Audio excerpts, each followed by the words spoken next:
These are my first impressions of the Yamaha DTX790k. That's coming up. What's up? Justin here. Welcome to 65 Drums, the place to keep on top of all things electronic drum related. Hope you guys are having an awesome day. So this drum set is on the high end of the mid-range line. This is how it stacks up. You got the 400 series, the 500 series, the 700 series, and the 900 series, which is basically the flagship line. This is on the very high end of the mid-range line. So it's got a lot of the same components that, the flagship has, but not the same drum module. So before I talk about what it's like to play this drum set, let's jump into the specs real quick. So the DTX790k comes with two 13-inch crash cymbals and a 15-inch ride cymbal. All three of those cymbals are triple zone. It's got a 12-inch snare, three 10-inch toms. I believe the kick drum pad is 12 inches across. It's the KP125W, but they don't actually tell you on the website exactly how large it is, but I'm guessing it's a 12-inch kick drum pad. The hi-hat is a dual zone 13-inch pad. Actually got a larger set of hi-hats than the Roland TD50KV or the Roland TD30KV, which has 12-inch hi-hats. The particular drum set I was playing was on sale for $3,000, but if you buy the current version of this drum set, which is the 760K, it's selling for $3,500 right now. It's nearly the exact same drum set. The floor tom is 12 inches instead of 10 inches. The kick drum is like a newer version of the kick drum pad, and the rack has two options. One is individual stands for all the pads, and just a regular rack that's slightly different from this one. So this is a first impressions video of the 790, but it does apply to the 760 because they're nearly the exact same drum set. Let's talk about the drum module specs for a second. It has 1,268 voices, 500 16-bit samples. It has a really interesting touch app, which we're going to talk about in a second. It has 12 inputs, not including the hi-hat control input, and it has MIDI in and out, also USB MIDI. Let's talk about the app for a second because it's very unique. Roland doesn't have an app like this. Alesis doesn't have an app like this. Yamaha's the only one that's really been pushing in this direction. It's called the DTX700 Touch app. They also have a version of this for all their other drum modules. You can adjust EQ inside of it. It has a kit builder. You can import samples from Dropbox. There's tuning, there's muffling. You can control nearly every single parameter of the drum module through the app. It's a lot more elegant to make these adjustments on a giant iPad or an iPhone versus doing the adjustments on a tiny little blue screen that they have on the module itself. One of my favorite things about this drum module is that it does have individual inputs. Drum modules like a TD11, TD15, TD25, it has a cable snake. Same with the ATV85. Not a big fan of cable snakes. I like having individual inputs. It just makes life a whole lot simpler in my opinion. So I'm glad that they have this. Now, of course, nearly everything I've told you so far is stuff you could have read in manuals and forums and online websites. But what's it actually like to sit down and play this yourself? It is different from playing a mesh drum set. This is using Yamaha's DTX silicone textured pads. Textured silicone pads. The name's a little bit complicated. This drum set is very different from playing a mesh drum set. It's just got a different feel entirely. It's like the ultimate version of a rubber pad.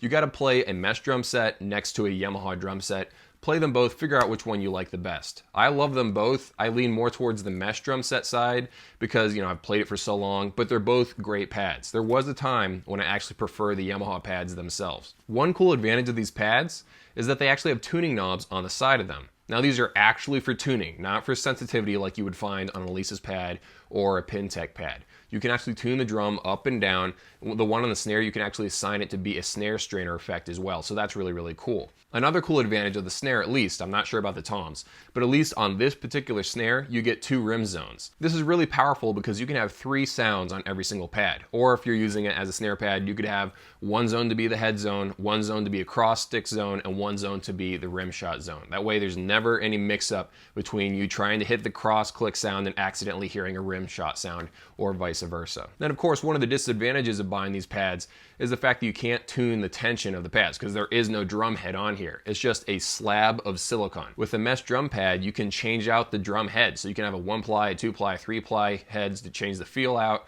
You can tune it up and down so it's more or less bouncy. With the Yamaha pads, it is what it is. Basically what I'm just trying to say is play one of these drum sets because some people love the mesh drum heads, some people love the Yamaha pads. It's just really up to you as a drummer. So what do I think about this drum set as a whole? I feel like it's very well rounded, it's very decent. You got good pad sizes. The playability of those pads is great. It's fun to play. It's very sensitive. It's got an extra zone on the snare pad at least. You got tuning knobs. The sizes are decent. The drum rack, even though it doesn't look amazing, it is very flexible. You got ball clamps, you got boom arms and all that good stuff. The drum module does the job. It has individual inputs. It has MIDI in and out. It has some decent editing controls inside of it. You can import samples. You can layer sounds. The sounds themselves, though, not a giant fan of. You can definitely use them, but if you want to really have decent sound quality, you're going to want to hook this up to Superior Drummer 3, get good drums, or Steven Slate or something like that. Just my opinion. Now, this is Yamaha's mid-tier drum module. You're probably wondering how it stacks up against the flagship, the DTX900 series. The main advantage of buying the flagship version is that you get twice as many samples. It has a larger memory base, so you can load in more third-party samples inside of the drum module itself. You get more individual inputs, you have individual outputs. Yeah, that pretty much rounds it off. As far as sound quality goes, they're both equal. I've played both of these drum sets. Neither of them really stand out to me. I honestly don't love the sound quality of either of these. They're okay, they do the job. But again, if you want to have the good sound, you're going to have to go buy Superior Drummer 3 or Addictive Drums or Get Good Drums, whatever software you choose. The 900 series doesn't give you a giant leap in sound quality. You just get more sounds, you get more inputs, and just little things like that. As far as overall sound quality, they're pretty much equal if that's what you're worried about. One word that comes to your mind when you're playing the kit is that it's very good. It's decent. It does the job that it's supposed to do. But it doesn't just like slap you in the face saying, look at me, I'm amazing. No, it's just a very good, nice quality drum set. It's kind of vanilla in my mind. It doesn't really stand out in a lot of different ways. A little bit sad about that. I hope Yamaha refreshes this drum set. Obviously, this version that I'm showing you in this video is discontinued. You'll still find it used on eBay and stuff. The current version is the 760. That's a really solid drum set as well. I do like the fact that they give you the option to buy the version with the individual stands versus the drum rack. I'm more of a drum rack guy. Some people like to have the individual stands, really up to you. But yeah, it's a decent option for those of you that are shopping for electronic drums right now.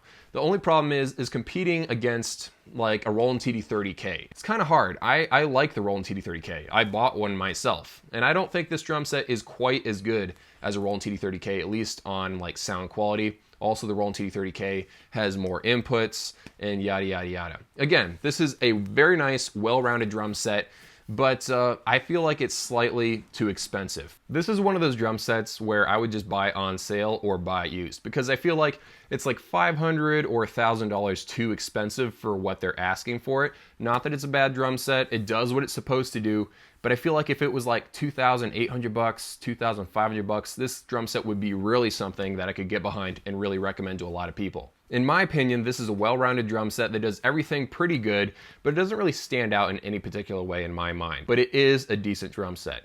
If you've played this or if you own it, let me know what you guys think of it down in the comments below. I'm interested to read your thoughts, and I will see you guys in a few.